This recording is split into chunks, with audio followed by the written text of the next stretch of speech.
Hey, I'm Troy Haynes, the Sky High and Fly Guy, and I'm here to tell you, as you get older, things get harder. I'm still training with my guys, but getting into my 60s, and I need to keep up my numbers. What are those numbers? I need to keep up my protein levels for muscle mass. I need to keep up my calcium for bone density. I need to keep up all the things that can help me build up my testosterone levels so that I can keep building muscle and keep my brain clear. There's one product I gotta recommend as an affiliate of bradnutrition.com. Brad Kearns, former number 3 ranked in the world triathlete. That's Ironman triathlete. That's right, he's bad to the bone. If you would like to stay in shape like Brad into your 60s, and you need to keep that protein intake up, you don't like eating red meat, you don't like eating meat in general, you're a vegan, which is fine, you can get extra protein help by trying Whey Protein Isolate. Whey Protein Isolate is a protein powder. It has 20 grams of protein per scoop.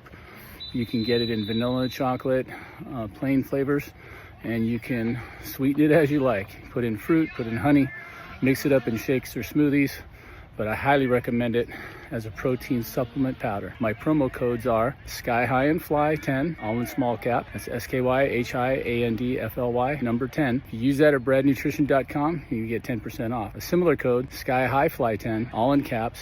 That's SKYHIFLY 10, all caps, at Amazon.com. We'll get you the same 10% discount. So try that powder. I know you'll love it. It's awesome. Until next time, the Sky High and Fly Guy signing off. We are here on a Monday night. My name is Troy Haynes, and I'm the host of the Raise the Bar podcast. And my guest tonight is Coach Paul Zalewski from Purdue University in the Big Ten. How's it going, man?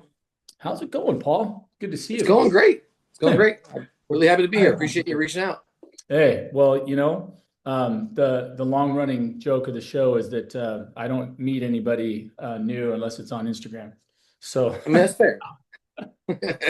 it's been awesome. I've been able to extend my reach outside the realm of your own backyard, and I know Southern California pretty well, and having coached down here for a long time, so I see the same faces year after year, and they're great coaches, people that I jumped against, high school, college, people that were on teams with me, all that kind of stuff. But, I didn't have a college career that much until these last few years. I had 6 years at a junior college right when I first left school.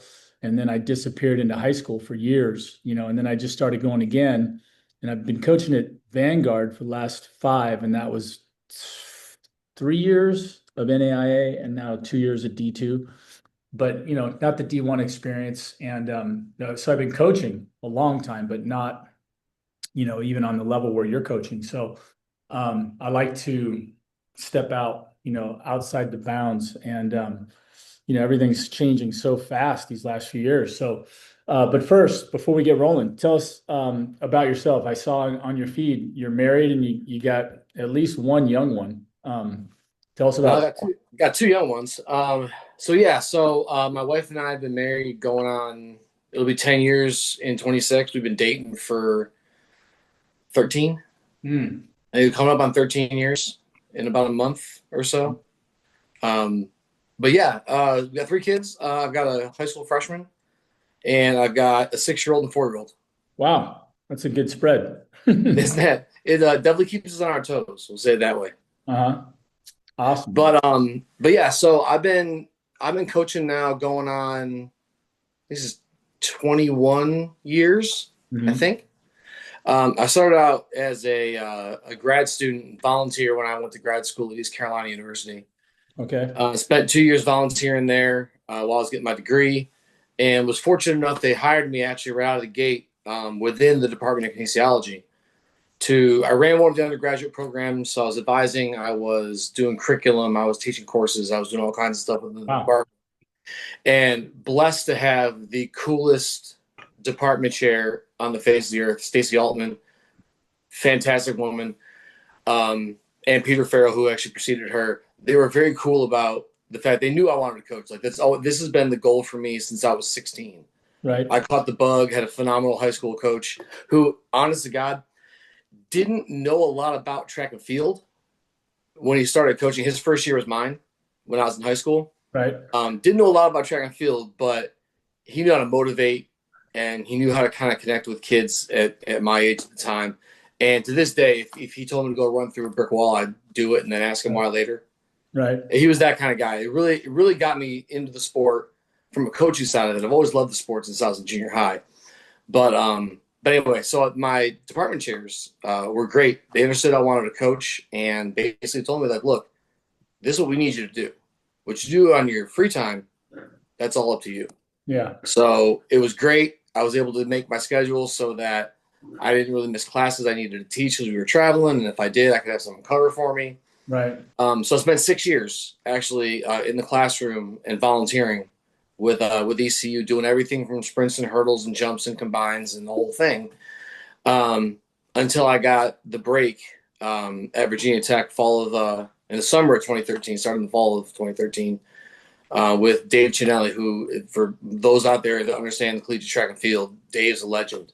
Mm-hmm. I mean, he's a VT Hall of Famer as a coach. He's a USTF CCCA, our Coaches Association Hall of Famer, 23 or 24 ACC titles in the time he was at VT. I mean, absolute legend.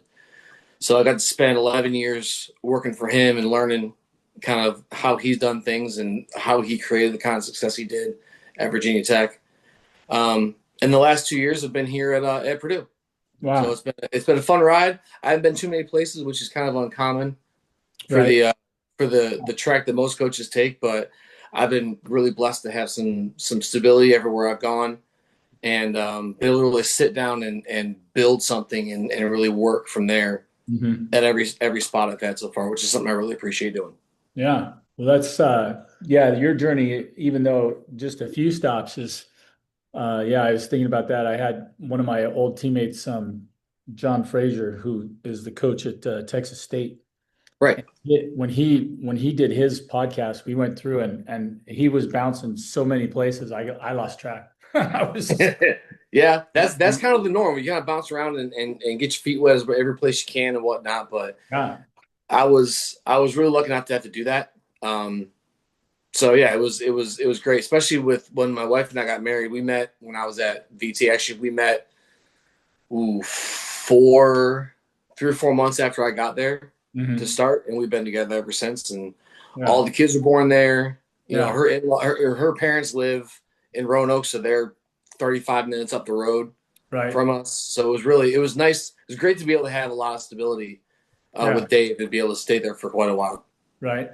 What was I going to ask you? You mentioned the K word, kinesiology. So I was a kinesiology major at UCLA. So you got your kinesiology degree at Virginia Tech? No, so I got my undergraduate degree at SUNY Cortland. So it's a state D3 school in New York, which is where I'm originally from. I'm from Syracuse, New York. Okay. So I got my undergraduate degree in exercise and sports science there. Mm-hmm. And then I went to East Carolina for my graduate degree, my master's degree in biomechanics. Awesome. Awesome. Yeah, that was so yeah, I don't want to tell you how when I started that road. My senior year at Millikan High School here in Southern California was 1982. So I started in kinesiology at UCLA in 83. Okay. And, I got my degree there. I loved the biomechanics because I remember when I was a kid watching the 1980 Olympics and computers were just starting to be made then. Right. And they showed one of those green stick figures on a DOS background, swinging and hitting a volleyball. So you had a triangle for the upper body and stick arms, right? And they're showing the swing. And I was like, oh my God, that's so cool. And so I was hooked. I was like, I wanted to do that. And I didn't want to do it from the coaching standpoint as I wanted to be the world's greatest high jumper and, go to the Olympics. So I thought, what better way than, do this and apply it, to what I'm doing. And I didn't realize then that it was basically for the coaching career after, because I don't know how much it helped me, as I was learning to jump, but it definitely helped me after. I've had a much longer career coaching than I did of being an athlete. So all of us have. Right. Yeah. You want to do the master stuff, which, man, it's just too much pain. But I tried jumping again last year for the first time in almost 40 years. And I tell you, I took one jump where I really smashed my foot down really hard on a takeoff. I'm like, I never remember doing that foot wobbled and my leg hurt immediately. And I was like, okay, I got like two more jumps. That's it. Shut her down. Yeah, So right. yeah, but anyway, it's interesting now because kinesiology has come, has gotten so big. Like when I was at UCLA, everybody would ask me, they go, hey, do you want to be what do you want to be? Do you want to be like one of those guys who works in the training room, like tape ankles and stuff like that? And I was like, no. Like, but I didn't know what I wanted to do, but I knew that wasn't that. And there Right. wasn't really any other way you could go with it at that time. It wasn't, I do know there were some of the undergrads in, that wanted to be med school undergrads at Right. UCLA were taking it as a way around, taking all the heavy med class load because they could take Right. the same classes and then take the tests, you know. But like I had a buddy who ended up being an orthopedic surgeon in Maryland, who, Yep. rocket scientist at UCLA. One of my pole vault teammates ended up being one of the heads of whatever. I think he's a gynecologist. And then my other buddy's an orthopedic surgeon in Maryland. So I was like, pfft.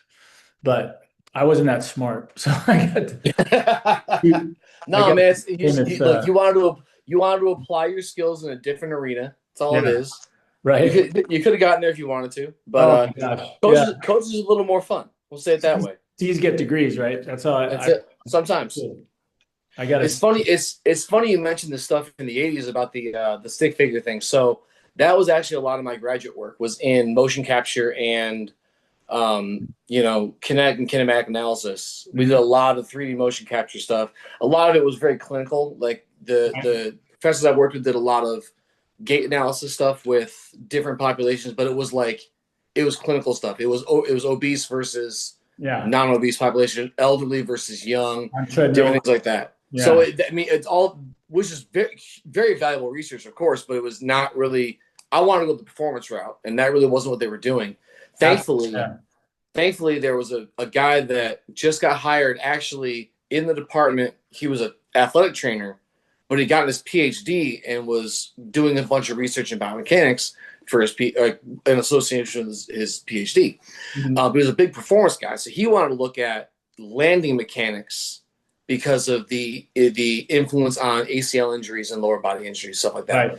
So I teamed up with Tony Coolis was his name, and kind of talked about. I'm like, I really want to do something performance related. Like that's really kind of where my interest is. And he's like, well, I'm doing this landing research. I'm like, well, why don't we pair it? We'll do your landing. We'll collect the landing data. We did it's all force plate landing stuff. Right. Do the landing data, and then let's just do a drop jump, and we'll do a performance measure kind of along with it, and we can kind of see the differences in straight landing mechanics across different Yeah. populations, trained, untrained, male, female, that kind of stuff, and look at the same thing with the drop jump performance, and look at how it was all about energetics and how different joints across the lower body were producing force, absorbing force, all those different kinds of things. Right. So it was kind of cool to have someone in that was a lot closer to the performance realm because there wasn't anybody before him. It was very, very much Right. it was all clinically based stuff. So I got really, really blessed in that regard that Tony came on when I was there. Mhm. Because otherwise it would have been boring, man. I was not all about the clinical data. It's great, but that wasn't my bag. Right. Well, it's really fascinating to me now how broad the field has gotten because of the proliferation of these high-end sports. I mean, you look at, when I was in high school in 1982, which was the 49ers first Super Bowl year, which was Mm-hmm. because I was a big Niner fan, I still am. And, but they were one of the first teams to start. They had a chiropractor on staff and they had, Yep. the newest wave stuff and, some of the best training facilities and, a little bit more rest than some of the other teams. And, some of the now, I mean, it's a multi-billion dollar, industry, Mm-hmm. just football alone, Oh and yeah. so you've got all this money coming from the top that is driving performance. It drives recovery. It drives, because if I've got LeBron James and I want the Lakers to win a title, I got to make sure his 40-year-old, butt can make it through the season Right. and get into the playoffs, right? I don't care about the regular season. I need to be ready to go here. And the season's so long. And football doesn't have a long season, but they're killing each other. So you're like looking at it going, okay, I need them to perform, but I really need them to make it through the season. And when they do get hurt, I need them to recover, and I need to recover them really well and really fast. So Right. it's like everything, right? And then you've got nutrition, you've got flexibility, you've got, and you go down the road, the proliferation of speed training and agility and power and, all that stuff with the clinical research to back, right? Right. For Mhm. I remember reading the old Russian journals. My coach at Long Beach City, made me go read the Russian sports journal, you know, Mhm. and like you said, the force plate stuff. I had a Yep. guy. You might have read some of his stuff since you've done that. Are you familiar with Garhammer out of Long Beach? Some of it, yes. I've read some of his stuff. It's been a Yeah, little while. Yeah. dude, rocket scientist. Okay, Mhm. this guy, unbelievable. Dr. Garhammer, if you're still out there, I took 3 classes of yours and I still only got B's, and I thought I was really smart. And because I loved the content, the biomechanics of it. And this was one of those guys, he'd be writing formulas with one hand and erasing with the other as he was Yeah. writing, just like, I mean, he would say stuff like, "Oh my gosh, that makes so much sense." Well, he got force plates put under the heavy lifts at the 84 games. I Oh don't know yeah. how he did that. I mean, this is the Olympic Games, and he's got force plates under the squats, or the clean and jerk and the snatch. Right. So yeah, talk about ground reaction forces and during the phases and all that kind of stuff, right? Yep. So my brain went to when you're talking about your study, when you guys did it, were you just doing the straight drop and catch, or were you Mhm. catch and then jump again, Right. that kind of analysis, and then from different heights, did you vary? Didn't do different heights. It was very preliminary stuff because there was some landing data that was already out there. Mhm. Um, we looked mostly at gender differences, male versus female, and how forces are absorbed and redistributed based on gender. Yeah, Okay, and it was a lot of the land data was already there, which was really kind of cool. But we were trying to so with Tony's side, we were trying to kind of advance that and look at some. We're trying to extend from just the lower body from the hip down and include the trunk angle and right. how the variations in the trunk angle Oh, that's huge. are Yeah, are either influencing or influenced by lower body energetics, yeah, which was kind of cool. So I piggybacked on that and started looking at the performance end from the ankle all the way up through the trunk. So we yeah. got a lot of it was all one height drop jump kind of stuff. I think we were doing like I want to say it was 24 inches or something like that. It was Right, probably a metric if I remember correctly. I don't know. It's been a little while since I've done it. right. Either way, it was kind of it went that way, which was it was kind of fun to do. Yeah. Well, this is something I'm going to take a second here, and if it takes a little bit of editing, I want to show it to you because I found a guy that Olympics. He jumped for the Ukraine. I think it's Oleg Durashuk. I want to say his name is. It's something like that. Sounds about right. He was I know he made the final, and he posted a series of jumps on Instagram, from it was 190, then it was 2 meters, and it was 210, it was 220, 4 jumps in a row. And he did something that I had been preaching, for quite a while to my jumpers. I'm like, look, whatever you're doing when you're running your curves, I want you to get when your leg is completely extended at toe off, right? Mm-hmm. You explode into a sprint stride or a jump stride or whatever you're doing. If you're doing it at full speed, that leg's going to go straight, right? I said, wherever that leg is pointed, if it's forward lean, then your upper body should be matching it, just like a sprinter would out of the blocks, right? Right. Driving low to the ground. Once you start standing up, and getting ready to run your curve, your legs should almost be straight up and down, and you should be way up tall, like in Mm-hmm. vertical. And then as you start running the curve, I'm like, I already know that the back leaning position is huge. You need to be leaning back behind that foot as it gets way out in front of you, right? And then convert up. And he literally, as he's starting his curve, he's already leaning back. And it's a 5-step curve. And he's moving it. He's fast. Right. But as you and I know, that changes the mechanics of the running, because if you start putting your foot out in front of you, you have to pull before you Yep. can push. But I keep telling my high jumpers, I go, look, there's nobody out there that is timing you when you're running the high jump. Nobody's Right. click, click. Okay, watch. See these 10 steps? Oh my gosh, did you see that? That's like a 3, 4, 40 second, or whatever. This guy, he should be a sprinter. Never Yeah. happens. In the high jump, no. Long jump, maybe. Pole Yep. vault, right? With Duplantis and Bubka were both, 10, 400 meter guys. Oh, they were light and fast. They're super fast.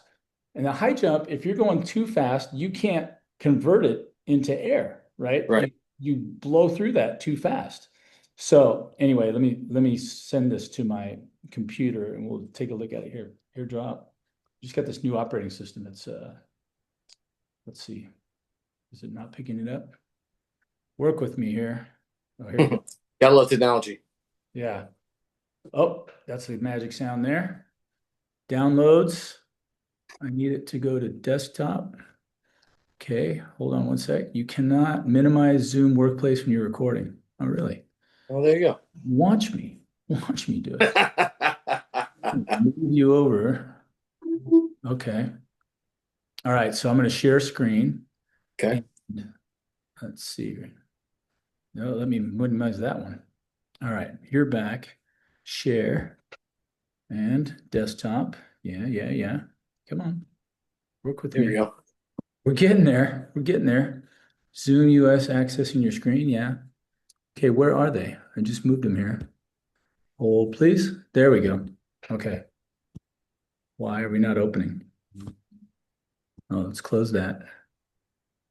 There we go. All right. So, and this is, it should be in order. 9, 2, 5, 2, 3, 4. So 3 should be first. All right, let's close this one down. All right, let's go with that one.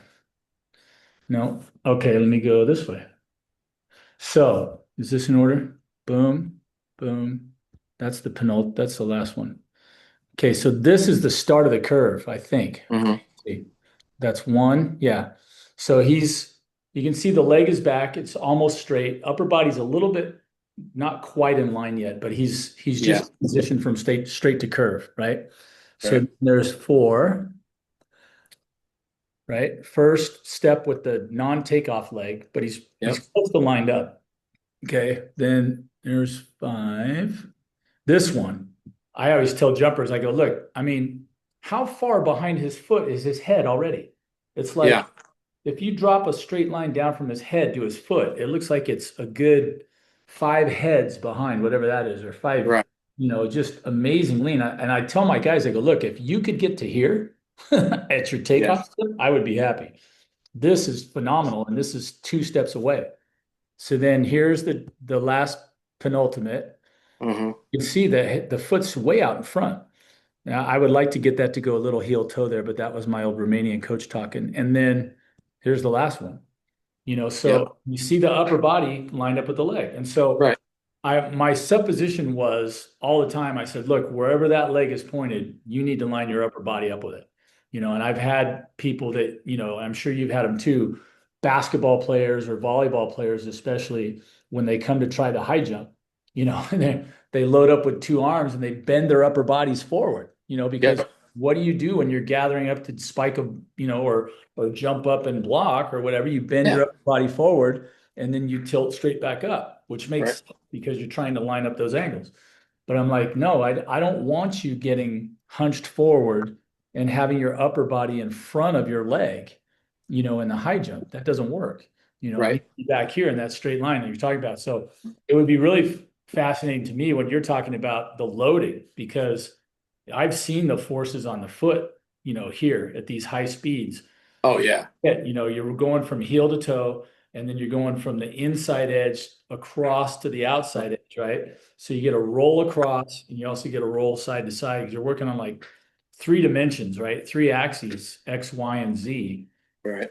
It's just crazy the amount of forces and everything. But I did this just to shorten it up because every time I show them the videos, I think they start rolling their eyes. But his 190 jump, I mean, it was like 8 inches of clearance, and he didn't even bother to lay out. He just Right. stuck, way up and over. And, hitting vertical just looks easier and easier, the more you're Yeah. leaning. So anyway, that's one of my favorite teaching tools now is Yeah. I keep trying to get from the elites. What I need to do is make a comparative survey really and just go, look, here's Barshin, here's Bondarenko, here's, Druin, here's Mogenberg, just either go Olympic champions or whatever. And course, you have to have some decent video. So maybe even just the 2000s on, because like I can't find anything from back in the day when I jumped. But, in the last 20 years, there's just a proliferation of really good stuff with Oh yeah. pretty clear. The cameras are so much better. Like this looks bad. It's grainy, but that's Instagram and that's like 2 times removed. I took it off Right. Instagram, sent it to my phone, sent it back, screenshotted it. I've done Hmm. different things to it and it still is fine for instructional purposes. So Oh, for sure. It's funny you bring this up. I literally had this conversation with one of my HEP girls last week. We were doing some high jump work, and still she didn't high jump in high school, so it's been a work in progress for her ever since she started, with the HEP a couple years ago. right. And it's understanding how you run a lean, you run away from your feet, you put pressure outward Yeah. against the curve, but holding onto that and jumping from that position is so foreign Yes. that it's one of the harder things I've found with a high jumper without a lot of experience or that has been doing it for a while. That's Right. one of the hardest things I found to kind of get a feel of for Right. them. Oh my gosh.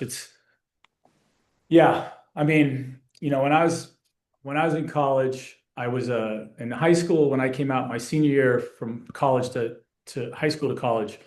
I had the really a great blessing to get to UCLA.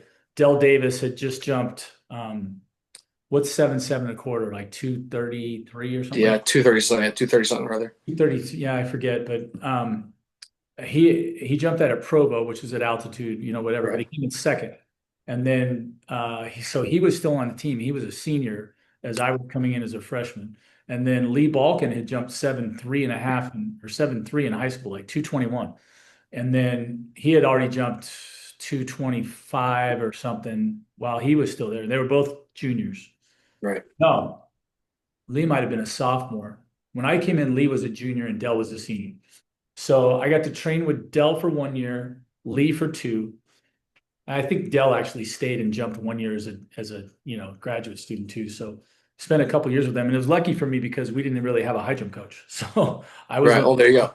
so they were telling me first thing they go, look, are you ready for what my run dimensions were in high school? When this was with a good high school coach. Now I had my high school Millikan, we had 5 years in a row of 6'8" or better jumpers, and four of those were 6'10s, and Okay.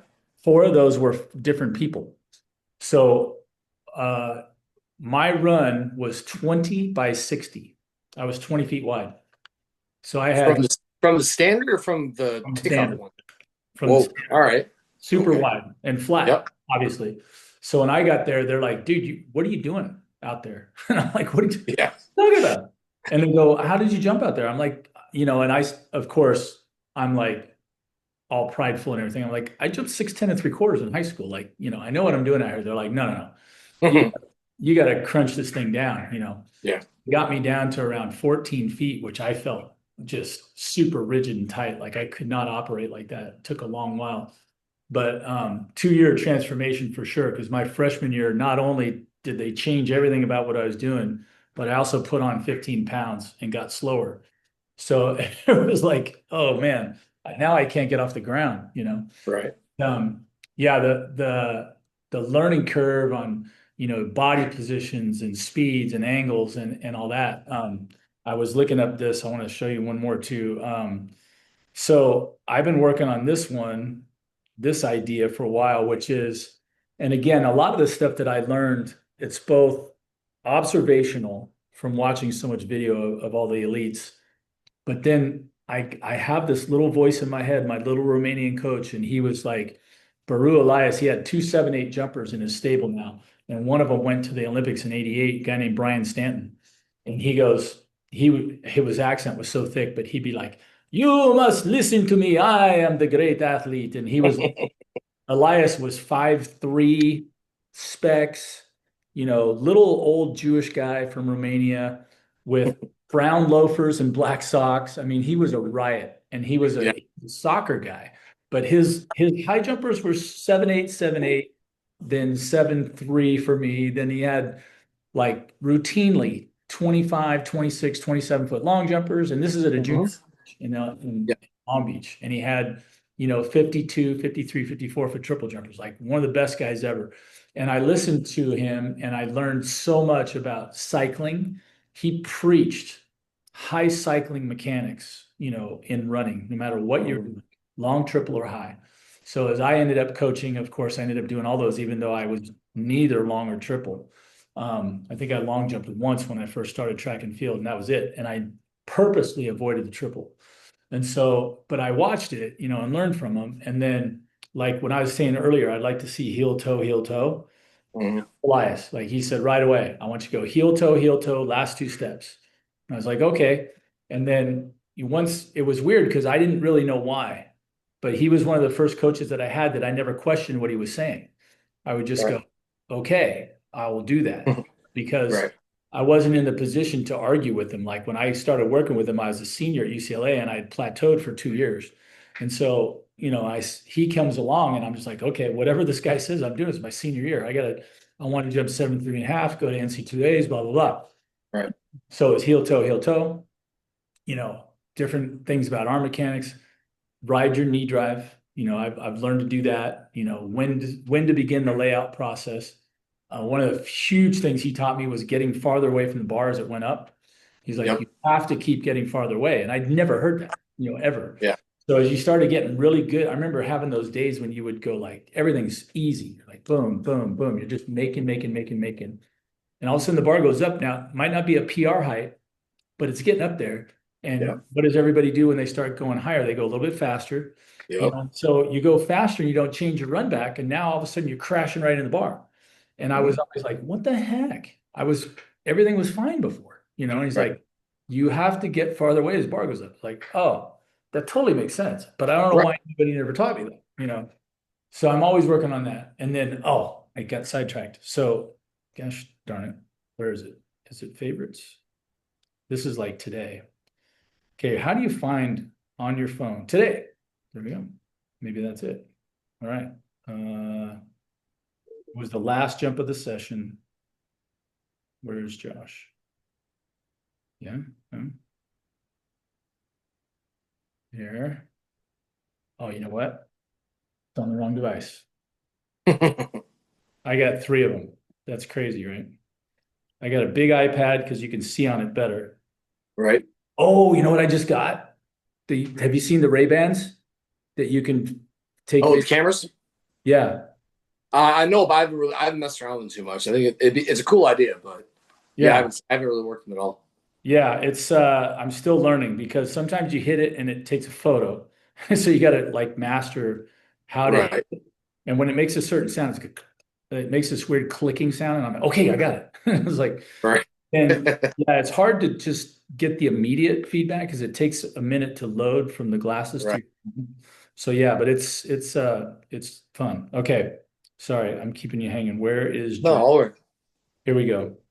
This is interesting. So this is one of the last things that Elias said to me, and what for crying out? Here we go. Wi-Fi on, yeah. General, got that. Airdrop. Everyone for 10 minutes. Yeah. All right. Back. Come on. There we go. No, I don't want to send it to that. I want to send it to the computer. Airdrop again. What does this say? Oh, it's so annoying. Okay, wait. Hand off. Everyone. Yeah. Allow AirPlay for everyone. Okay. And there we go. And this is all Mac stuff. Like I Right. try this without, with the Mac to an Android is a nightmare. So Oh yeah, this, I wouldn't mess with it. no, impossible. All right. It's getting better. It's getting better. I decided people would like to see more stuff on the podcast, even if it's just on YouTube, because YouTube's just like a kind of a launch for me to the other platforms. Right. Right. Because I don't figure most people want to watch an hour and a half of 2 of us talking about stuff. But if they do, then they have some video to watch now. Well, there So you go. here we go. Share.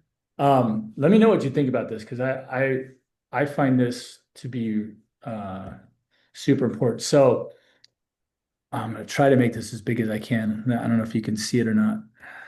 See, I don't. Do you know how to do this? Sometimes I come up and I can widen them out to where they fill the whole screen. And like this one, I just transferred it from my iPad to here, and I can't blow this up. Like I'm Even if you click on where the buttons on top, the green or yellow, I'm not sure which one is what. I'm not really the yellow just minimizes. right. Green, what does green do? I've never tried green before. Look at that. Bam. Oh, dude. Look at you. See, I didn't even Bam. know what this for. Okay.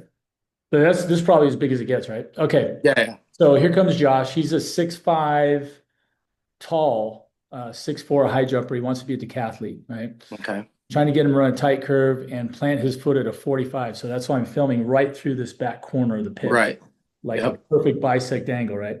And he's leaning okay, right? But if you watch him, I've been telling him, look, when you run the curve, first of all, when you're running a straight line, your feet straddle an imaginary line, right? So Right. right foot on your right side, your left foot on your left side. But I said, when you run a curve, Elias used to tell me, he goes, I want you to swing your left foot over in front of your right foot, Hmm. like in front, so that as you're running the curve, both feet are hitting on the curve line. Like you Right. want to be straddling that line because you want to drop into it. And so I would just took that again as just the way to do it, right? But if you watch him right here, you can see knee as he's running, his knees are going across each other a little bit because he's trying to swing across. Like right here, you Yep. see that leg, right? It's coming across. You go, this guy's coming up and across. Now watch this one. See it come over and then step off. Yeah. So There, he's stepping away from it. stepping away from it. And I said, Right. look, my idea is, and I've been doing this drill on the curve now. I said, look, I want you to go, and you can draw out a circular curve. You can use the curves on the field if they have the soccer pitch. You can Right. use an emblem in the middle of the field. You can use whatever you want. You can use the lane lines, but it's a really gradual curve that Right. you can start there and then proceed with something tighter. But I go, look, I want you to go. So he's a left footer. So he goes left, right, left with a 5-step, Mhm. right? I said, now if you step on the curve, I want you to go left, right, and then across on the very last one to the right side of the curve with your left foot. So Mhm. you would literally cross the line, not just like Right. I've learned a long time ago that if you say just get to the line, They'll be way on the inside of it. you got to tell Yep. them to go across, and they might, if they could, that'd be great. But you can see that the line of his shoulders and everything look really, really good. Again, 2 steps out, this looks good. Coming on the left here, like, oh, that looks pretty good. His shoulders are tilted to 45 Right. there. And then as he's putting the foot right there, you can see the change. He's coming out as he Yep. stepped. And I said, look, if you're leaning, say you're an airplane and you're at 45, and I said, or just picture your feet and you're standing on a ramp that tilts to the left. I said, which foot is closer to the ground, your left or your right? He goes, well, my left. I go, yes. So if you're leaning over here, I said, if you put that foot down on your left side, it's very easy to put on your left side and it'll just stand you up and Right. shoot you into the pit. You got Mhm. to swing that leg across, right? So anyway, the thing about this was I used to just only do the straight down the bar shot because Right. it gives me two angles. It gives me lean back and lean left or lean right, Right. which way you're coming. And then I can watch to see where their hips are, and I can see the knee drive come across and all that good stuff. And I'm like, that's my sweet shot angle. But these last few years, and again, I think this is just the way God does stuff because he's like, okay, there's more than one angle, dude. You gotta be Yeah. open to other things. So I started getting, parents sending me stuff for their kids, of course. You're like, send me your videos. And nobody can get the right angles because No. the refs suck. They won't let you out on the field. You got people taking stuff from way up in the stands, or they're way over here, way over here. And I'm like going, I can't really help you because these videos suck and you're far away and the backside angle and this and that. But it's like the more I'm forcing myself to pick at stuff, I go, you know what? This isn't a bad angle for this.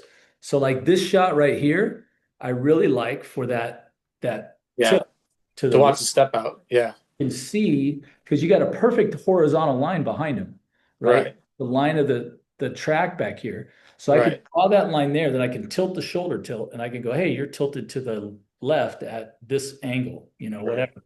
And then, like I said, that crossover shot, he was really struggling with this idea. And I said, look at this, Josh, right here. Watch you step across and push towards the bar. And his eyes just went, he goes, I got Yep. it. You could see it, it was like, so that was pretty cool. And No, it's good. I talk about this angle a lot. I talk about, especially with the foot position at takeoff, is a lot of people will come in there as a left footer, and they go hit the takeoff, and that foot is running parallel to the front of the pit. oh, it's terrible. Yeah. Yeah, but I mean, same thing you're talking about here. It's going to push you right into the bar because you're pushing Right. sideways. So I've talked about, hey, look, point your foot back corner of the pit. I mean, just talking about very simple things. Push your foot the back, put your Right. foot the back corner of the pit. But I haven't thought about coming and looking from this angle because I can see it just fine, one way Right. or the other. But from their standpoint, getting the video from over here so they can kind of see things. I really thought about doing that. That's kind of cool. Yeah. What I've been doing too with some of them, because when you get them and they're already parallel planters, I call them, Mm-hmm. to get them to change is really difficult, right? Because no matter Right. what drill you're doing, I mean, I've put ramps pointed right at the 45 and they'll step Yep. across the ramp, Yep. change the whole angle. And you're like, what are you doing? So it's like the way that they can't do that is if you take the bar down and make them run right through Yep. the back corner. I'm like, Yep. I want you to literally bisect this angle, jump up and keep running on that line and run right through there. And if you can't do it, Right. we're doing it again. Right. Like, Yeah. Yeah. because, I started, this is a weird transformation for me, but I was a parallel planter and I never thought about it. I used to think, oh, this makes more sense to me because I'm the laziest person on this planet. Lord God, I tell kids all the time, I said, you know what the problem is? You're as lazy as I am, maybe more so. I go, what human nature is always to do it the easiest way first. Like if Mhm. someone's doing Supermans on their stomach, right? And you go raise their Right. arms, they put them out to the side and they raise them up. Right.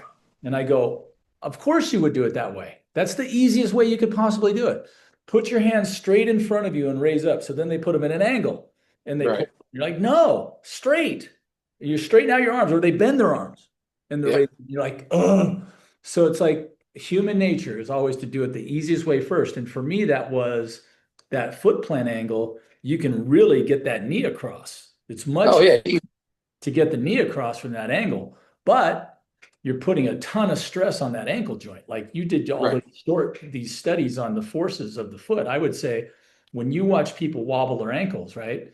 My teammate at UCLA, Lee Balkin, had terrible ankles. I mean, he was always screwing up his ankles. He would be Right. out for a couple weeks and trying to recover, and that's without being a basketball player and rolling them by stepping on somebody's giant 16 foot, Yeah. size Yeah. 15 foot. You're just like, he was just suffering because of the roll angles, but it's like, uh, I remember asking about it a couple years ago, and for one of the few times I can remember, Dwight Stones, who I coach against all the time down here, great Olympian, I was asking or kind of asked a question on one of my posts, like, what do you think? Because I was wavering on the whole 45 thing. I'd had a Mhm. bunch of people say that, and I had always coached, no, I go, plant parallel, get the knee across. And I had a kid who jumped 6'8", and he went to the meet right before the state meet here in California. And one of my other jumpers, he wasn't my jumper yet. I'm backing up. I had a kid named Jack Weissman. He jumped 6'10" at that meet, huge PR. And this other kid, Kyle Jenkins, was from one of the other schools in the area, and he had made 6'8" for the first time that year, and he threw this jump ball from 6'10". He was 7 feet out. I mean, he looked like he was trying to dunk from the free throw line. He Mhm. hit it, and I saw the plant angle. It was 45, and I'm thinking, not a chance, because that was the old me. This is like 6 years ago. Right. So he's planted at the 45, leans back, and somehow I'm watching the video. I go, man, he got his knee through there. I'm like, I think that's harder, when your hips are closed towards that back Oh corner. yeah. And he really got that knee up and around. And darned if he didn't go straight up and then get all the way around. And then he hammered his layout and he pulled it off with his heels. And I was like, Oh dude. yeah. And that was an eye opener, but I still was, that was like in there and it started rattling around, but it took a couple of years for me to change. And then somehow the biomechanics came back to me and I was like, you know, if I wanted to maximize my lean angle, because I started looking at that straight down the bar shot. And when you watch somebody's last step and you can't even see it because they're running straight down the bar at you, Mm-hmm. how can they be getting any kind of a lean back Exactly. or lean? You know what I mean? It's like, Oh, yeah. the 45 gives me both. And Exactly. the hardest one, is I'll tell you this too. This is the real eye opener. Have you ever seen Anika McPherson jump? Yes. Yep. She jumped like 6'6", 2 meters, right? And she's a Right. pixie. She's like 5'4". Yeah. Yeah. There's nothing to her. Yeah, yeah. And she's super fast. And like the video that I saw, now it was only like a 5'8" or 5'10" jump, but I know she's jumped higher. And they showed this video, and I swear to you, it looked like her curve was maybe 2 feet off the standard, Mm-hmm. right? And she's running straight down. It's an indoor meet somewhere, and she's running straight down lane one of an 8-lane thing. And literally, it looks like she bends maybe one lane over, and there's the standard. And her foot plant angle, I am not kidding, had to be 60 degrees, not 45, but Wow. like 60. And I was like, and darn if she didn't get that knee up and across and that Yep. arm and got full rotation, high top spin. And I'm like, okay. And I started coming up with, the rules because I'm thinking there's got to be rules to this because someone who's heavy is going to have trouble with that, right? Because you can't get going fast enough. You might not be able to lean enough. If you are going really fast and you're too heavy, you're not going to be able to stop. You're not going to be able to get that knee across, right? So it's like, where does everybody operate? We both know not everybody hits 45. Some people jump really high from parallel. I mean, it goes on and on. There's too many different body types and styles.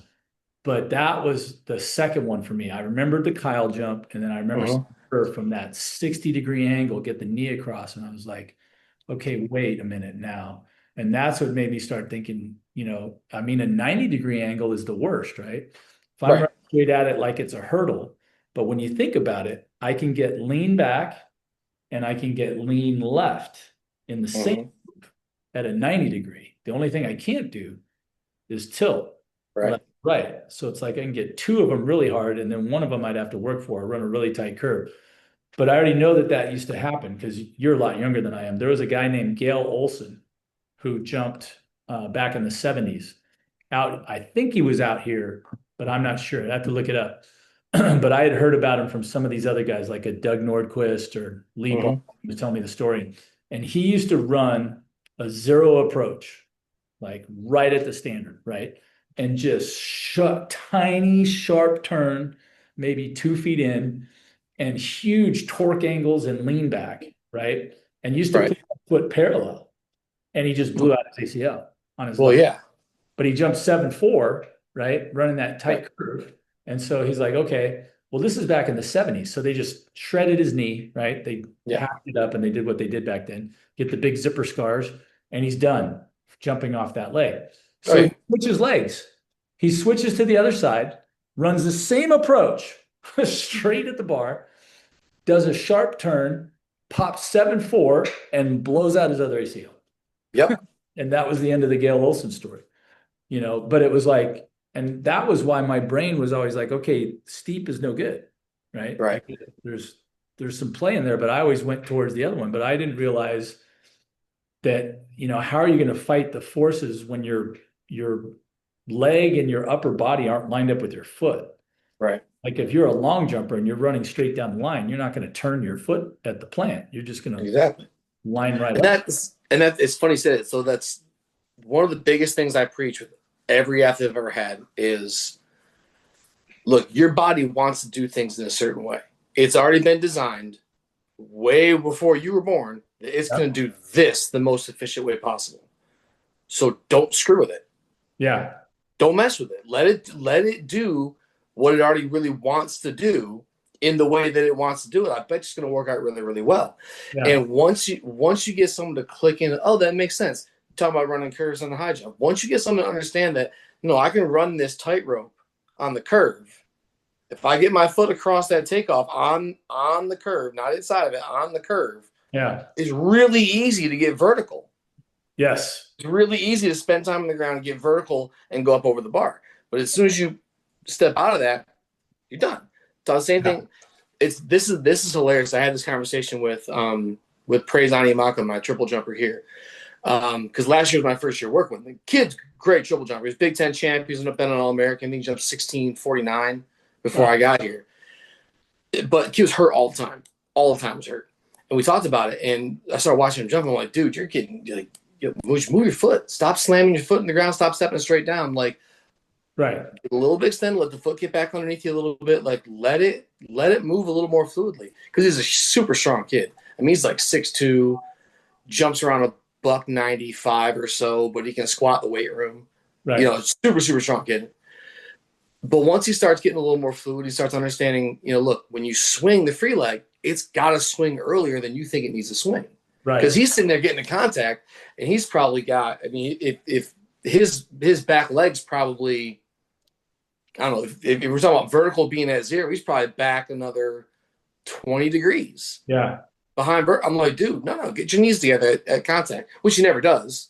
But It's not about that. It's about getting the right timing of it. And all of a sudden, it's like, yeah, coach, my back doesn't hurt anymore. I'm like, go figure. Yeah. You start to let the body do what it wants to do, and the way it wants to do it, it's going to stop hurting. The triple jump shouldn't hurt that much if you're doing it the right way. Right. Right. So it's about understanding that the body's going to do things a certain way. It's going to make sense and it's going to be efficient. So just let that happen. Yeah. So let me ask you this, because I've never really had anybody, I have ideas about it, but I'm one of the laziest people on the planet. So I don't have the time or the willingness to take the time to study the literature. I know intuitively for the high jump, I want a bunch of different things. I tell the kids, I go, if I was going to design a high jumper, it would be like a Bondarenko type. I want somebody who's 6'7" or like Kerr, tall, fast, light, right? High center of mass, teach them how to cycle. I go, it's a lot easier to get them off the ground, right? So now I've got a really tall, fast, skinny guy like Bondarenko who was 6'7" or 8, and could never tell where his approach was starting, by the way. It looked like it was 30 strides. He just starts running. And he's running straight, and all of a sudden he makes a curve and wanted to revive. Boom, he's off the ground. Not super flexible. If you watch his stuff on his feed, I don't know if the guy ever lifted a weight in his life. He usually stands around with 25-pound things and does little plyo drills and does little leg extensions with an elastic band. I'm just going, he's got no muscle tone at all. And he's jumped 7'11" and a half, right? So I'm like, okay. So what is the relationship between ground? I mean, there's ground forces that you generate. Now, my knowledge of power says that power is force times velocity, right? The faster, if I'm generating force and I'm moving at high speed, my power output goes up. But those two are kind of inversely related, because the faster I'm going, I may not be able to exert as much force.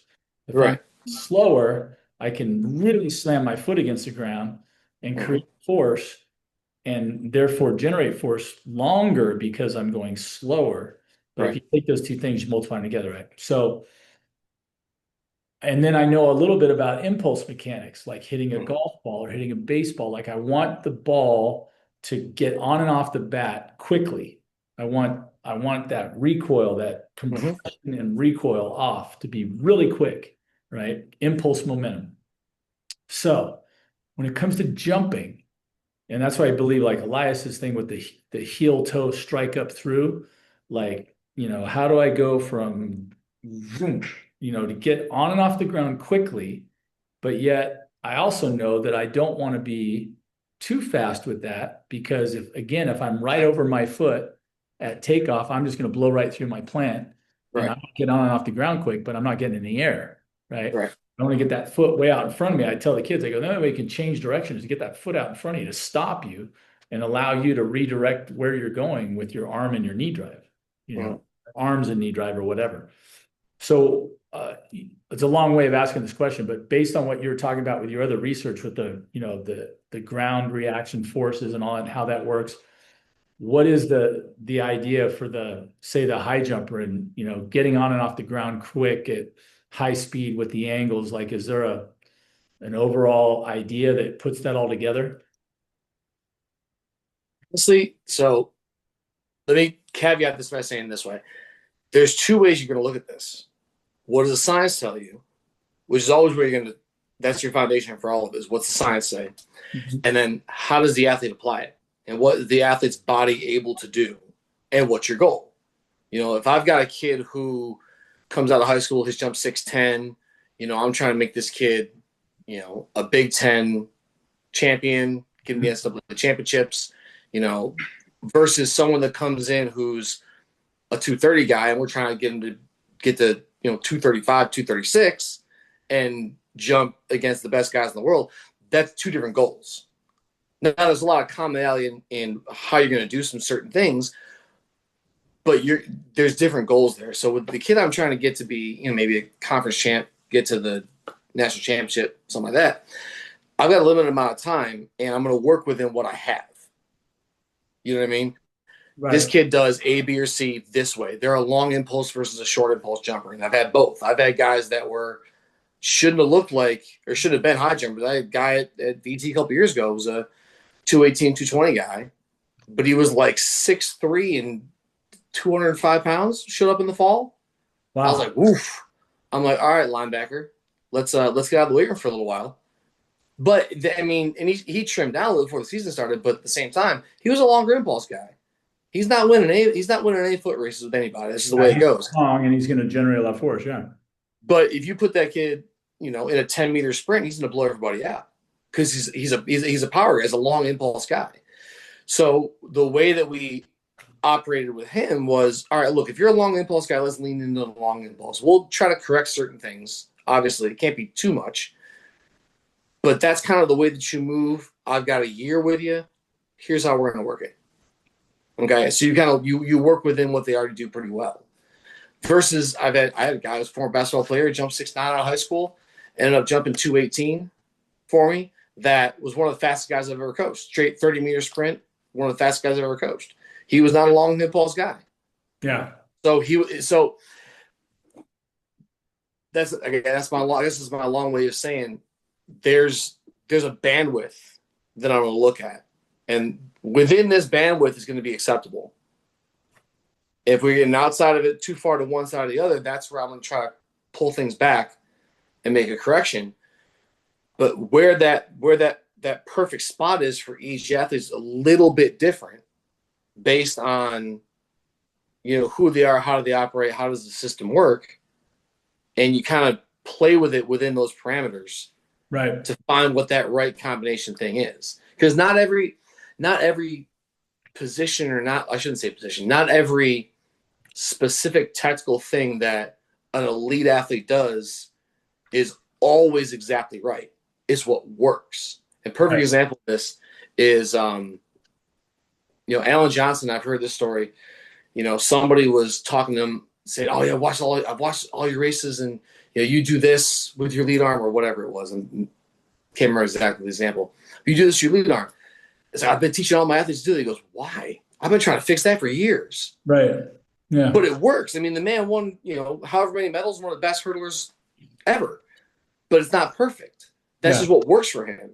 Right. So it's about understanding this is how all the elites do it and finding what the commonalities are. And I love you talked about looking at all these different videos and saying, what does everybody do? So those are probably some pretty key points you want to try to get to.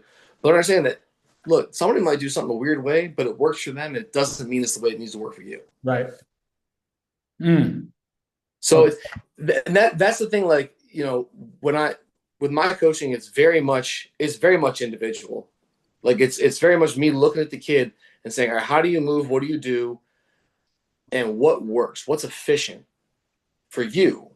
And then start to kind of mold the technical model and mold the training in a way that's going to maximize what you do well, fix a few key errors maybe that we have here or there, right? But work within those things to make you the best jumper you can be. I'll use Praise again as an example. Praise isn't beating anybody in a foot race. He's not slow, but he's not beating anybody in a foot race. Right. It's the way it goes. If I try to make that guy like a speed jumper, it's not going to work.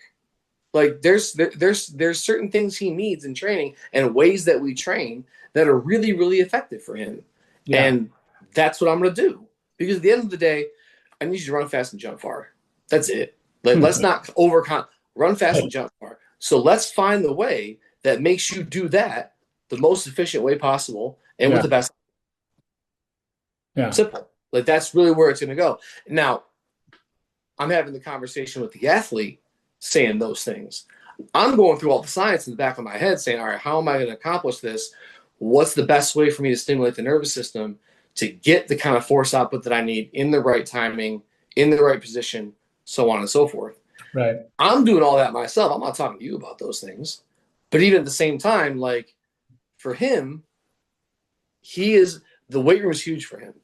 We're in the weight room the day before every competition, and he's not lifting a lot, but he's lifting because that's the way that his nervous system gets stimulated Right. before a competition. And we have a 5-day process that we're going to go through before every major competition. This is what we're going to do, and we're going to go jump far. It's happened every single time he's been out there jumping. From the Big Ten championship last year indoor to the 5th place at NCAA's to him winning Pan Americans over the summer and jumping top 30 jump in the world. Yeah. At 1694. Always the same thing. These are the things that work for him. We figured out what that pattern was. That's what we're going to go do. Yeah. You know what I mean? Absolutely. So it's finding how each athlete kind of ticks. Yeah. It to me is the biggest piece of getting everybody to always develop. Right. If you look at different programs and the way different people coach, and I'm not knocking against anybody, don't get me wrong. You see a lot of programs where there's guys that rise to the top and the guys that don't rise to the top. Mm-hmm. And there's always a disparity. And I've got the same thing. I'm not trying to say that I don't, but my point is that if you're not willing to make those kinds of adjustments and look at the athlete as an individual versus the athlete within an event, then I think you miss an opportunity for greater development for that person over the course of their career, even short term. Mm-hmm. And I think you're doing them a disservice. Right. So I'm always approaching it from that standpoint. I'm trying to take these science and apply it to the individual and find the best way for that person and then work it from there. Yeah. Yeah. It's, I mean, I started trying to write a checklist of technical points, and as far as running goes, a couple, 2, 3 different types of styles, I go through each one and and my brain's got this whole encyclopedia of what I want to teach, and it's so involved just because I've worked with so many different types, right? And there's so many different styles.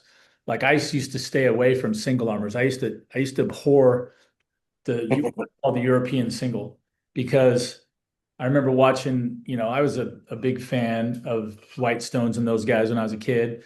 And I got to jump against Dwight, eventually when I got to college and he was still around in 84 when I was a sophomore, when I had just jumped 218, for the first time and really only needed to jump another 5 centimeters to get to the trials, and it was like, and then that was a year he decided to break the American record, jump 7.8 and go to the Olympics. Jump 7.7, take 4th. And, watching that, what was my point? Something about the different styles. I got lost in this story. Single arm versus double arm. Single arm. Thank you. Whenever I start talking about me, that's when I get in trouble. So I was a double arm power guy, right? And so it used to bug me that there was some of these guys that could jump so high, and I would watch them and I would think, okay, wait, they're not doing anything. They're just running and going like this. Like when I watched Mogenberg, who won that Olympics, right? It was Mogenberg, Joberg, and then Zhu Chenhua. I ended up jumping against Zhu Chenhua also. He came over here to the States. He blew out his knee and was jumping at Cal State LA, which was weird. But after jumping 7.9, right? And he was just a speedball, like 6'2", maybe 140, kind of built like Barshim. Really tall, really thin, really light, and he was a power guy. So he was just bam, he was smashing his legs against the ground. He finally blew his knee out. But it's like, The single armors, when I saw Mogenberg, it looked to me like he was just tall and skinny, which he was, 6'8", looked cadaver thin. If you ever see any video, Mhm. he looks like he made it 140 pounds at 6'8". So he's like, and he probably didn't, but it looked like that. But I looked at the videos and at the time, and I'm just like, I just don't get it. Like number one, I didn't have any 6'8" high jumpers. And number two, I didn't understand anything about the mechanics of the single arm. And I was just like, I don't get this. I was a classic double arm, reach back and Yeah. drive those arms up and get that knee across and, do what you got to do. And so that used to bug me. And then I just kept watching and watching his years and years. And, I went through phases and wasn't paying attention that much. And then it got to a place where I was like, you know what? There's a lot of ranges of stuff going on here. I remember watching Vladimir Yushenko jump 7, 8.5 with a straddle. And I Yep. kept thinking, how come people don't still teach the straddle? That was viable. If you can Mhm. jump 7, 8.5 that way, that makes it a viable strategy. Right. I knew a guy that jumped 7, 4.5 by doing what I called a speed straddle. He ran a J approach and then did a straddle jump, Okay. more speed, right? Right. And I was like, that's kind of cool. So I was always attracted to things like that. And I started realizing that there's different styles, different types, right? Speed versus power, blah, blah, blah. I wanted to show you this. This is one of the guys that I don't know if you know, Steve Jones is the guy at Grand Valley State who has his D2 school, and he had three guys make the Olympic trials back Mhm. in 2024, right? I And then remember that. he added Marcus Gelpi last year. So now he's got four guys over 7'3". And if they had the trials tomorrow, he would be able to send four guys, right? And then Eli Kosiba has now jumped 230 or 231. And Mhm. this is his second guy, Javon Harrison, not Javon, Yeah. Yeah. Javon, right? So this style that he's going to do right here is what I'm calling the double knee drive. And when you watch it, it looks kind of like what Javon did, but this is Javon. So this is not the best angle for it, but there's a couple. So here you can see him pretty vertical at takeoff. You really Mhm. can't see that knee angle that much, but watch the takeoff leg. He's going to get it to kick him in the butt, Yep. and then it goes up higher than the first leg would have. So the Yep. leg goes over, he kind of kicks it out, but then he brings the trail leg, what I call the takeoff leg, the trail leg up even higher and then kicks, right? Right. And you're like, and Right. look at the rotation. He's Oh yeah, it's great. complete backflip. So this is 215. Boom. Yep. And then here's 7-4. This is a miss, but it's really close. Look at the knee. Because Mhm. I always tell everybody, look, if you can get your knee over it, you can get you over it, Right. right? Pretty much. So second jump, 7-3. Look at this. I mean, look Yep. at the finish knee positions. They're like Yep. silly up here, right? But if you watch it, it's a distinct style that's totally different than everybody else because he's got one knee and then the trail leg. I used to teach everybody, I go, look, I don't want you to bring that leg up right away because I thought that led to them throwing their heads back too early, right? Right. And lots of times, if you bring your leg up, first of all, I can't tell from this angle, but I suspect he's got to be a ways out to get through all these moves. You can see his foot here is a decent way. He's outside the shadow of the pit. Right. So as he swings that leg up, he's not in any danger of kicking the pit, obviously. Right. If he does end up breaking the plane of the bar, he's got to do that eventually. So, I'm like, but look at the rotation here. It's silly. Yeah. And then okay, podcast.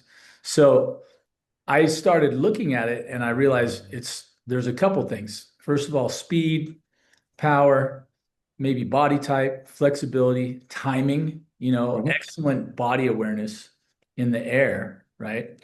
All Right. kinds of stuff going on. But I'm like, this is complicated, and then I realized, well, I started watching Eli Kosiba and he's nothing like him. Right. And same coach, Steve Jones doing a great job there. I still haven't gotten him on the podcast. Steve, if you ever look at stuff, I want to get you on the podcast. He must either be shy or he's just, hiding all this stuff. He's going to write a great book or something. But amazing, amazing coach and athletes, all of them. So yeah, it's a lot of fun trying to find, the right way, Gotta right, find the right thing. you know, for each one because everybody's different, which is what's so Yeah. great about it. Well, hey, we're getting late into your bedtime, and you got I'm good, man. kids to take care of.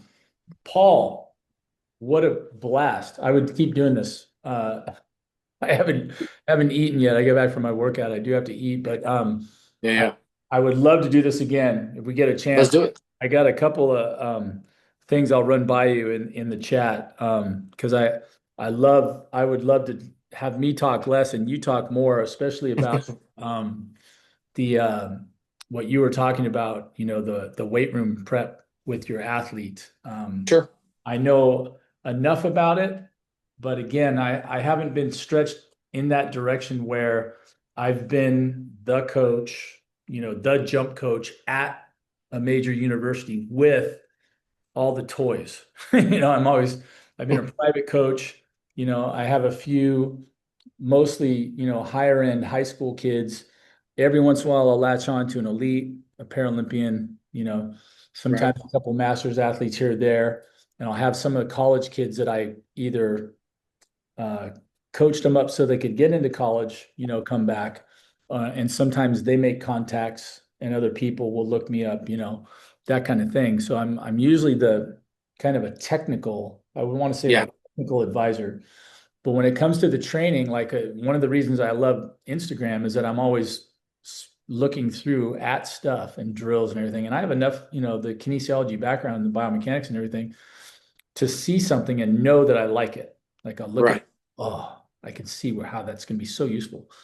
But the other part of my brain goes, okay, now where do I put it? Yeah. When, where, how much, if you're going to create a periodized program, and that's where I've have really not gotten that level of my game. And part of it is that my skill set is good, but it's older. Like I learned this really early. One of my first podcasts with this is with a guy named Aaron Washa, who he's still on Instagram, has a great following, and I saw him doing a 71-inch box jump like 5 years ago, and I was like, "Hey, who's this guy?" I look him up, and he's my very first podcast guest, and we talked, and he talked to me about triphasic training, and he said there's eccentric, Hmm. concentric, and isometric, and I was like, "Okay, wait, back the truck up." Like I from UCLA in '87 or '88, and they told us when I was there that isometric training had no part in athletics. None. Nothing. There was not one thing that they said was valuable about isometrics. And he's like, no, no, no. Isometrics is one of the most important things that I do. And it's blah, blah, blah. And I'm like, okay, wait.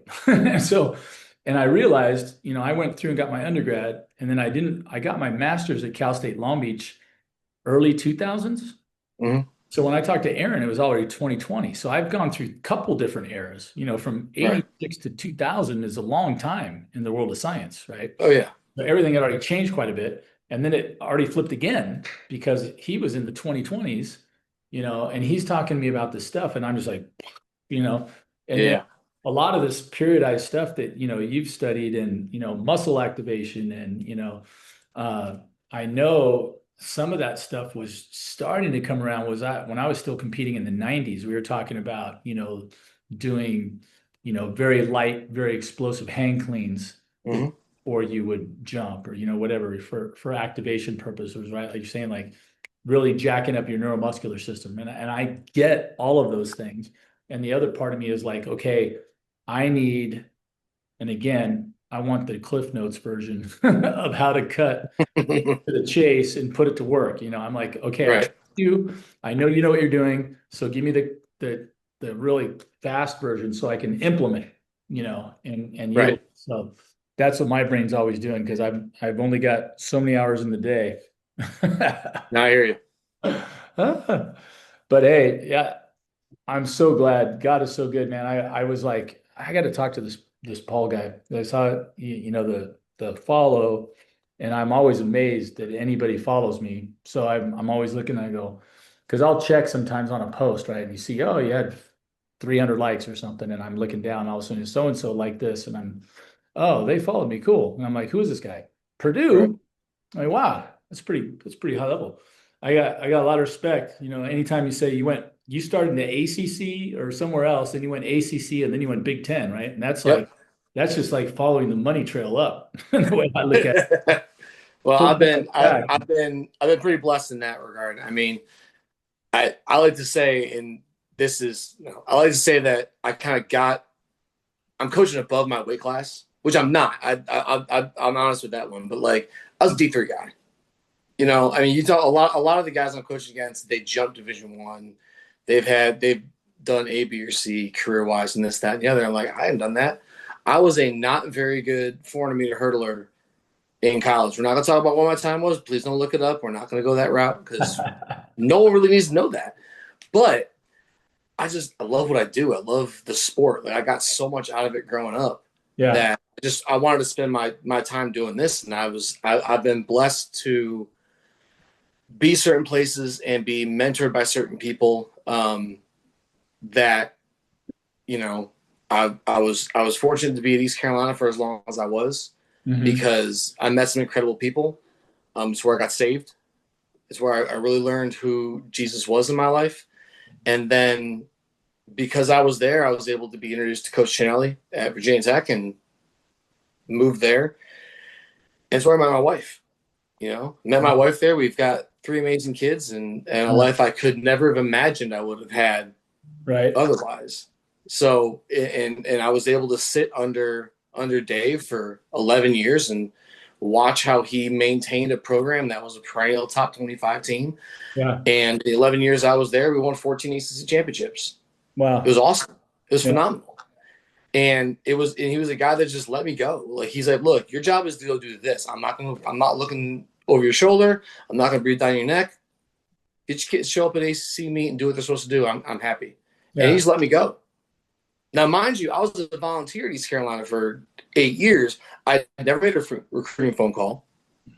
I've been involved in some on-campus business and whatnot, but I didn't know how to recruit. I didn't know that before. And he just goes, here, go. Keep going. I'm like, all right. And I respect that. Like, I mean, he had enough faith in me to say, no, I'm hired to do this job. I believe you can do it. Now go do it. Yeah.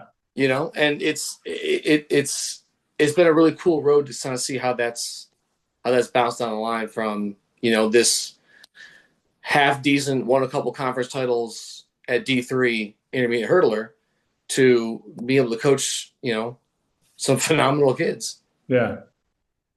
It's so awesome. Yeah. I'm amazed. Like you said, God is good, man. When all the time, you hear that so many times. I remember as a young Christian, I was like, okay, how do I know what God's will is? And it's like, and I used to sit there and think, okay, I'm supposed to just sit here and wait. It's like, no, it's okay to keep moving. Oh yeah.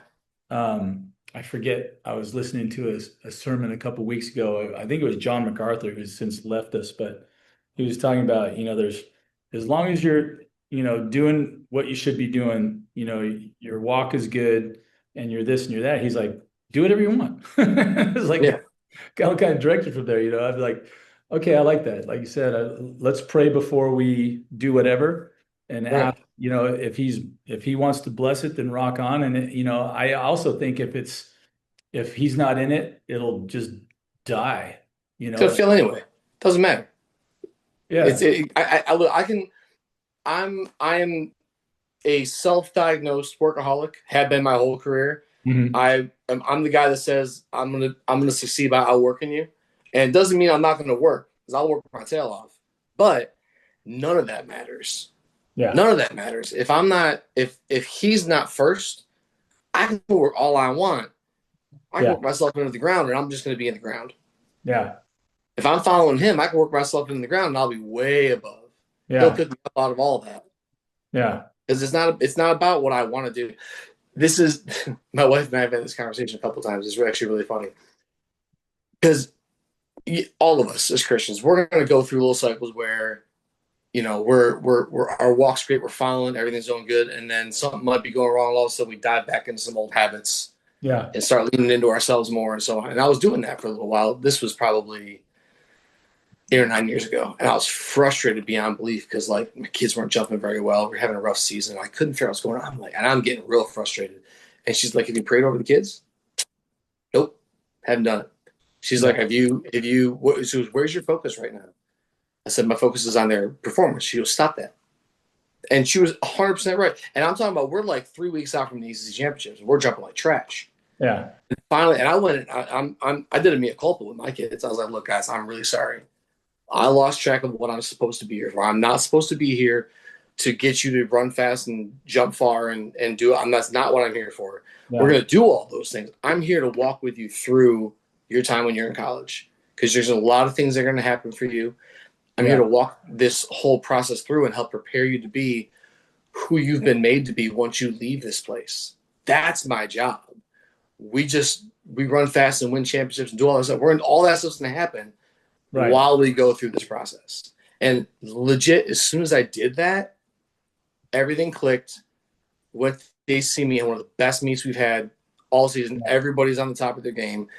And it's one of those gut check moments where you check your pride at the door, like, it's not about me. It's not about what I'm doing. It's not about focusing on me. It's about focusing on him. And whether we jump high or jump far and win, or we jump like trash and we lose, Yeah. it's not about it's for his glory no matter what. He'll find a way to make sure it's valuable Yeah. and useful.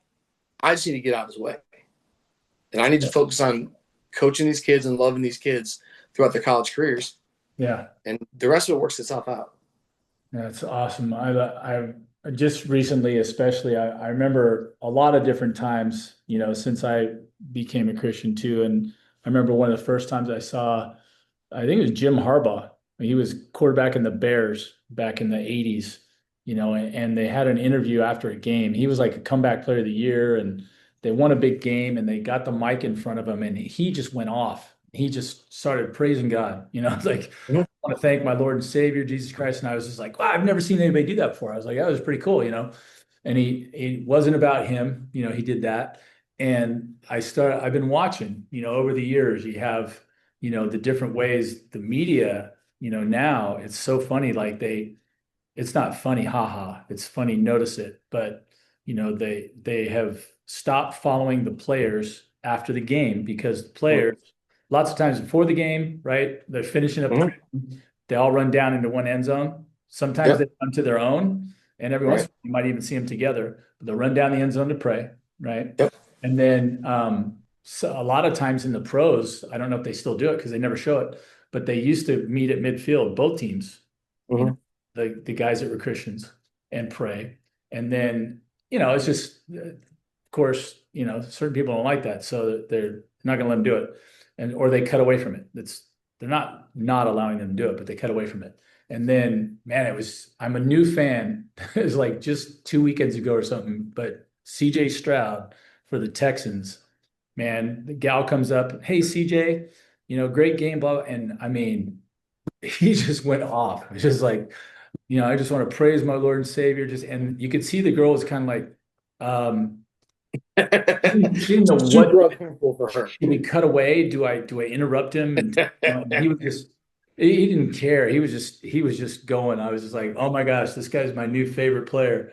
Like, just preach it, brother. He's like, it's all on my Lord and Savior. And then I bumped into that. I don't know if you've seen the Tim Tebow Yep. thing. He talks about the 316. Yep. I've seen that clip a couple times. I shared it with my son How it's not an long ago. awesome story that is, because he was used so mightily the first time, right? He wrote Mhm. changed the scripture, first of all, from Philippians 4:13 to Right. John 3:16. Yep. John 3:16. And he found out that millions of people were looking it up, and he's like going, why would you look that up? This is like basic Sunday school stuff. He's like, well, a lot of people don't go to church, so they Right. looked it up, and he's just, oh, what a great thing. And then 3 years later, playing in a playoff game, he said Yep. he went through the whole thing, and that when the guy told him, he goes, look, you threw for 316 yards. Your average yards per completion was 31.6. You ran the ball so many times for 3.16 yards a carry. Yeah. Pittsburgh the ball for 31 minutes and 6 seconds. You're like going, this is It's amazing. just it's too uncanny that it works that way. And then but he said he wasn't even in that one, right? He goes, he Right. felt convicted because he didn't realize that God could do something like that even bigger. and Right. use the platform. And he was like, I wasn't even, thinking about it. I was just, Right. thinking about the game. Like you're saying, you were thinking Right. about the season and the performance of the kids. And he said he felt so convicted. And I was just like, wow, Yeah. it's got all those levels to it. Well, hey, this is awesome. We got to do this again. I really Anytime, man, appreciate you let me making know. the time. And yeah, we'll definitely do that. It's the great part about this reaching out through the podcast is you meet tons of people. So the other thing I'll try to do is find out, do you get out here anywhere? I know the Big Ten is the Big Ten, but and I don't know how they're doing the meets now. I mean, UCLA and USC and all those teams are part of the Big Ten now. So you got the Big Ten championships, and then there's the NC2As, but there's no dual meet season anymore, right? It's all just Yeah. the qualifier type meets. I really miss the dual meets. Um, I kind of wish there was a way to get those back, but track and field has a publicity problem as it is anyway. Hard to get us on TV and all that, right? Yeah. Do you guys ever get out here to like Mount Sac or any of those big invites? I've done it in the past. I definitely, for me, Mount Sac and Brian Clay are definitely phenomenal meets to go to, especially for the combined events guys, because Yeah, it's to a point now where there's only a handful of places in the country you're going to go where you're going to get a really high quality combined during right. the season. And you can do a great combined event anywhere. I'm not saying you can't, but from a competition standpoint, Yeah, I've been out to Mount Sac a couple of times, and I've always had a great success out there. It's been a cool meet, so I'd love to do it. Not happening this year, but definitely right. something I got in mind for the future. I obviously we're at the NCAA meet every year in Oregon because it's going to be in Right. Oregon for the remainder of existence, I probably. know. But which is great. And I've said this Yeah, before, and I'll stand on it. The track they built at Hayward, in my opinion, is one of the best sports specific facilities they built yeah, anywhere for specific yeah, for a sport. They did a phenomenal job with it. yeah. And it's a great atmosphere. I like going out there. The travel sucks from the East Coast, and to be very Right. honest with you, terrible. I've gotten to Europe faster than I've gotten to Eugene I know. in the Yeah. past, but it's a great venue. They put on a good meet. It is what it is. So we'll be out there for NCAA's that way. I know we had Big Ten outdoor there last year, and I believe in 27 we'll be back out there again for Big Tens. Boy, But yeah, definitely that's in the right. Because future, they're, being yeah, out in that the makes West Coast, sense. I want to Yeah, do. they're in the Big Ten. I was like, what for? Yeah, I grew up Pac-12, so it's hard for yeah, my yeah. Pac-10 actually back. It's still hard to think about the fact that you got four West Coast schools in a conference that was built around the Midwest. Yeah, It's the weird yeah. welcome to conference realignment and TV money. Well, that's part of it. And then the other thing I think is that it's really forcing the teams to raise their game. Like I am super interested to watch the game this week between James Madison and Oregon in football. Hmm. See how good this guy is. And is he going to come and rebuild UCLA from scratch? Because the football team's been Right, crap for 15 years now. right, We had a few good years here and there, but no big bowl games. When I was at UCLA, my freshman year, we started a run of four bowl games in a row, and three of them were Rose Bowls, and they were all right. stompings. Like we just destroyed teams. I remember and watching those guys from Troy Aikman and Rick Neuheisel at quarterback, a guy named Tom Ramsey, Hmm. who ended up getting drafted by the Patriots, and we beat Michigan twice that year. Beat them in Michigan and then absolutely destroyed them in the Rose Bowl. And I was like, so when I was there as an undergrad, I'm like, this is just it. We are it. Yeah. We're Yep. like up there in the top 5 or 10 every year. And now it's just like, oh, we're just hanging our heads, going on. And I love Deshaun Foster. I think he's awesome. He's like a local legend around here. When I was Right. coaching, he came up through Tustin High School, and he went against Carson Palmer. Carson Mhm. Palmer, quarterback at Yep. SC. They Right. played in a CIF championship game, Division One, and Santa Margarita goes against Tustin, and they played, and Santa Margarita won 56-49. Carson Palmer threw for 8 touchdown passes, and Deshaun Foster ran for 7. And it turned out 56-49. And then they played Yep. against each other for years at SC and UCLA. So, Right. when he got the head coaching job, I'm like, all right, Deshaun, let's go. And it didn't quite get off the ground. But Right. it's like I think with the TV money and everything else, I think the one thing UCLA's got to learn how to do is how to spend money. I don't think they've ever been really, maybe not good at that yet or not good enough. But If now, you're not doing it anymore, it's not going well for anybody. Right now it's all a money game. oh yeah, and There's nothing but that anymore. I would like to see us, since I'm not invested, you don't have to chime in, but I would love to see the NC2A blown up and, get somebody in there that understands how to make it in a better business because first of all, there's got to be some guardrails put on because the spending is outrageous, right? The whole NIL deal, Oh, it's unbelievable now. the wild, wild west, right? Yep. So yeah, well, let's reserve the right to go down that rabbit hole next time. Sounds good. You're looking a little blurry eyed. So, hey, thanks again, man. God bless you, Paul. It was a pleasure meeting you, getting a Yeah, for chance to sure. talk. And I look forward to following you guys. I got to find some decent apps. Here's another thing I was telling a friend of mine the other night. We're looking through, I did a podcast with Keenan Briggs, who runs Mhm. Leap Squad out here. Oh yeah, And I know Keenan pretty well. yeah, Keenan's a great guy. I've been coaching against him for years. I was at Santa Margarita and he was at Mater Dei. Mhm. So that's where we used to bump into each other. And then we both kind of have his business plans, way more complex than mine because he's an entrepreneur and I'm like me. I don't have anybody for me or anything. He's got a whole troop of them. But what were we talking about? Oh, I told him, I said, hey, when I want to find out about track and field, I just opened up my ESPN app and you can't Mhm. find track and field on No, you. It you doesn't, can every 4 years. right.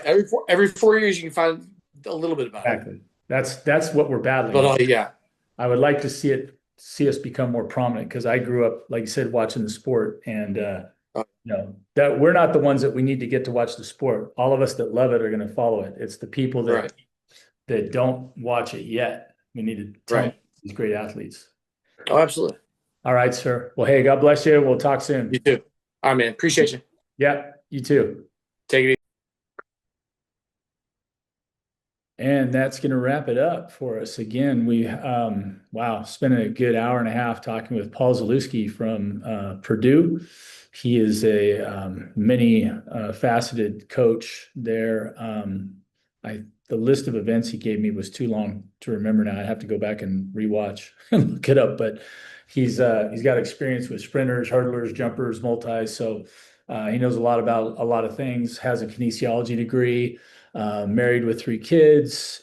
He's been coaching for quite a while. Got a pretty extensive resume there. Sounds like he grew up on the East Coast, grew up in New York, and bounced around out there. Has been to Virginia Tech, and then has now worked his way up to Purdue, which is right now, I believe, the premier sports conference in the U.S. for sure. Football, last couple champs, Ohio State, Michigan. There's a pretty good chance someone will win it this year from the Big Ten. It could be Ohio State. It could be Indiana, who beat Ohio State, ranked number 1 right now. Oregon's still in it. So you got Oregon, Ohio State, Indiana. That's just football. Basketball, there's a lot of, Big Ten schools in the mix, ranked, unranked. UCLA was in the top 25. Now they just dropped out, but could see them making the tournament, making a run. There's Indiana, there's Purdue, there's, Michigan is really good. There's all kinds of them. So, basketball, football, track and field, obviously, anything I believe the SEC and Big Ten, touch. They've got the money and they've got the desire to compete at a high level. So he's in the right place to get some great athletes and everything. And so, excuse me, we're going to look forward to trying to get Paul back on the show another time and talk about some of the things we mentioned, periodized training and this whole NIL landscape. We could have kept talking for a while. All right, look out, I get the hiccups. Hold on. So next time we will do that. But thanks again to Paul Zalewski from Purdue University, spending time. He's back 3 hours. So we finished up almost 9 o'clock my time, which means he's getting close to 12. He's got a wife and 3 kids. So thank you, Paul. And I just again want to thank my Lord and Savior, Jesus Christ, for just giving me the opportunity to do what I do and love. Paul mentioned that earlier as well. And there's doesn't matter, these athletes competing on and on and on. But I'm just thankful that my Lord reached down and saved me, a wretched sinner, and that He's just given me life and just said, "Hey, you can run with it. Just glorify me." So I want to do all that I can to glorify Him and just do that with the best we can on this podcast. So we will again be back in the future, Lord willing, to do more of these. Got another couple guests. I think I'm getting up at the Go Dark 30 tomorrow to do one from back east or England. Oh my gosh, I think they're 8 hours ahead. That's why I'm getting up early. Okay, I gotta get to sleep. So until next time, Troy Haynes, the Sky High and Fly guy, formerly of UCLA, now just coaching to the best of my ability. A lot of good young kids here in the Southland, and we're going to continue to raise that bar. Be looking for some new content coming out at the turn of the year.